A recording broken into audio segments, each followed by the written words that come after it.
As promised, I'm going to show you through all the bits and pieces of the engine. Not everything's brand new, but you know, it's worth having a look at. So I'll get onto videoing that right now. Okay, so these aren't new parts, but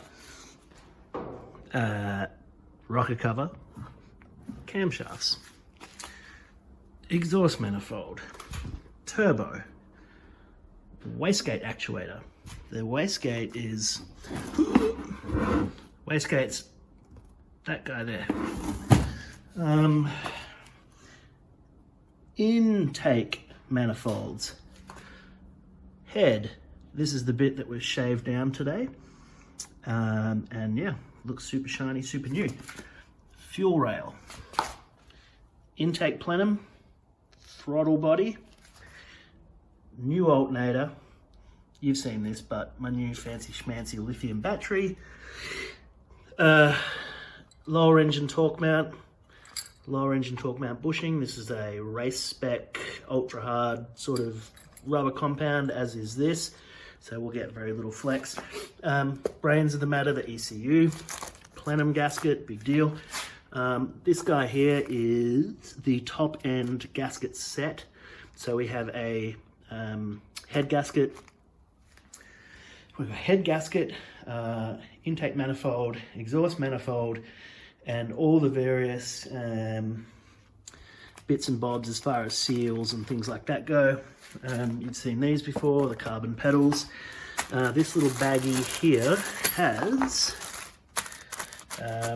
that's a coil connectory doobie thingy. That's a reverse light switch, and these bolts here and associated, they're the locking tabs, I think they are. So one of the problems that this car has had is that so the downpipe, which is essentially this is the start of the exhaust, right? So you've got a downpipe which connects to that, which then goes on to the exhaust. So that gasket is for this seal here. Okay, these guys here, pretty cool. These are rear sway bar links, which are also adjustable, which means that I can play with the tension in the rear sway bar and therefore help determine how tight or how loose the back end is. This guy here is for the ECU. This is a Bluetooth module, so I can have a tablet. Once this gets plumbed in, I can use a Bluetooth enabled tablet, connect to this guy, which will then allow me to read information real time as to what the ECU is displaying. That's a new magnetic drain plug. That's a wrap for the actual downpipe. As I said, so the downpipe connects to the back of the turbo here. With turbos, it's kind of a weird thing, but they actually like to have heat trapped within the confines of the turbo, but you don't want anything else to experience the heat that the turbo goes through. So hence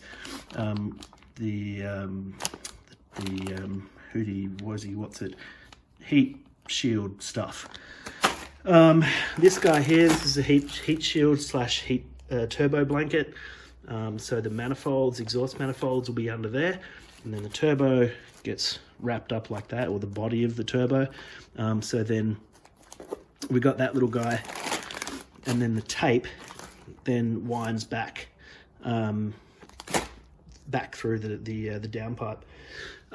We've done doing some hardening, I guess, of the existing or standard engine mount. So this guy here, this gets fitted to the driver's side. It's the main motor mount. This guy here, this is the main transmission mount, and that's located on the left-hand side of the car. And those, in conjunction with this guy, will pretty much hopefully ensure that we've got next to no play whatsoever through acceleration, braking, etc., etc. That's kind of about it. I've kind of done a big cleanup just to sort of get things looking a little more tidy. We've got this guy here is the ECU box. That's the battery box. That's all going to be modified because of the new lithium battery. you know, random hoses and whatnot. Obviously that's the intake, that's the intake filter, and then the intake pipe. And then we just have like heaps of bags of nuts and bolts. So those are the tappets, which I'm sure you know what they are. And then just bags and bags and bags of nuts and bolts. So there we go. So like in terms of the new stuff, doesn't seem to be a lot, but running up at around about $2,600 at the moment, with 1 or 2 parts left to come. But essentially at this stage, the engine can be, you know, we can start putting it back together. So that's pretty cool. And no doubt we will be in touch and let you know how things are going. Cheers.